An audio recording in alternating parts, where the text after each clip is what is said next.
2-3 বছর আগেও যে টাকা দিয়ে পুরো মাসের বাজার হয়ে যেত, সে টাকা দিয়ে এখন 15 থেকে 20 দিন চালানোই খুব বেশি কঠিন হয়ে পড়ে। আসসালামু আলাইকুম, হ্যালো এভরিওয়ান, কেমন আছেন? আশা করি সবাই ভালো আছেন। সকাল সকালে চলে গেছিলাম বাজারে যে নিত্য প্রয়োজনীয় যে জিনিসগুলো লাগে ওইগুলা একটু একটু করে আনার চেষ্টা করেছি।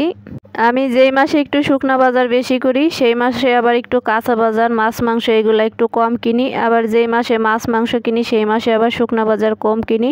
এইভাবেই সংসারটা চালাইতেছি, চলতেছি, আলহামদুলিল্লাহ ভালো আছি। মধ্যবিত্ত বলে কথা, না পারবো মানুষের কাছে হাত পাততে, না পারবো বিলাসবহুল জীবনযাপন করতে।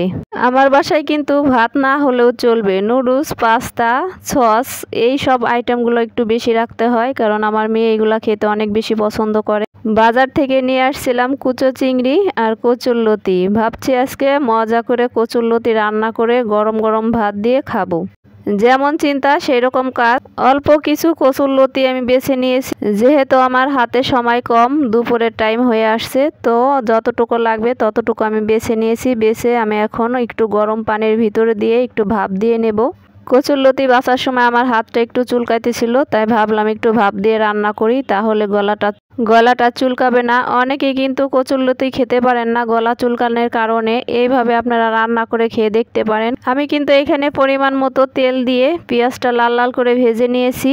এইখানে স্বাদ মতো লবণ দিয়ে দিছি, একটু হলুদের গুঁড়া, একটু জিরার গুঁড়া। এইখানে কিন্তু মেন যে জিনিসটা দিতে হবে সেটাই কিন্তু আমি দেইনি। তারপরেও কিন্তু আজকের কচুরলতিটা রান্না করা আমার অনেক বেশি মজা হয়েছিল। তাড়াহুড়া করে রান্না করলে যেটা হয় সেটাই আমার সাথে হয়েছে। আরও ভিডিও করতে গেলে তো আরও উল্টাপাল্টা হয়ে যায়, কারণ এইখানে আমি রসুন বের করে রেখেছি, অথচ রসুন দিতে আমি ভুলে গেছি। অল্প কিছু চিংড়ি আমি বেছে নিয়েছিলাম, সেগুলাই এখন দিয়ে দিলাম। যেহেতু লতিটাও আমার বাছতে হয়েছে, চিংড়িটাও বাছতে হয়েছে, অনেক ঝামেলার ভিতরে রসুন দিতেই ভুলে গেছি। যাই হোক, খেতে কিন্তু অনেক মজা হয়েছিল, বোঝাই যায় না আমি এটা রসুন ছাড়া রান্না করেছি।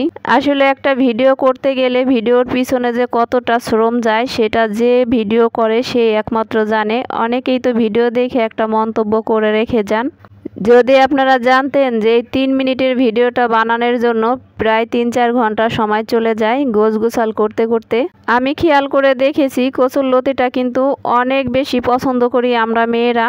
আর এইভাবে যদি চিংড়ি দিয়ে রান্না করা হয়, বাসার ছোট থেকে বড় পর্যন্ত আঙ্গুল চেটে পুটে একদম প্লেটটা সাদা করে ফেলবে। আজকে অনেক বেশি ব্যস্ততার মাঝেও আমি কিন্তু ভিডিও করতে ভুলিনি, অনেক কষ্ট করে কিন্তু ভিডিও বানাই। অবশ্যই আপনারা কিন্তু সুন্দর সুন্দর ভিডিও দেখে কমেন্ট করবেন, তাহলে কিন্তু কষ্টটা আর মনে থাকবে না। আমার ভিডিও কিন্তু নতুন আপু ভাইয়েরাই বেশি দেখে, কারণ আমি সেরকম সুন্দর করে কথা বলতে পারি না, সুন্দর করে ভিডিওগুলো প্রেজেন্ট করতে পারি না আপনাদের সামনে। যতটুকু পারি ততটুকু আমি চেষ্টা করি। তারপরেও যারা কাজ করতে চান, কাজ করতে আগ্রহী, আমার মতো এইভাবে যেভাবেই পারেন শুরু করেন। শুরু করলে কিন্তু শেষটা অনেক ভালো হবে।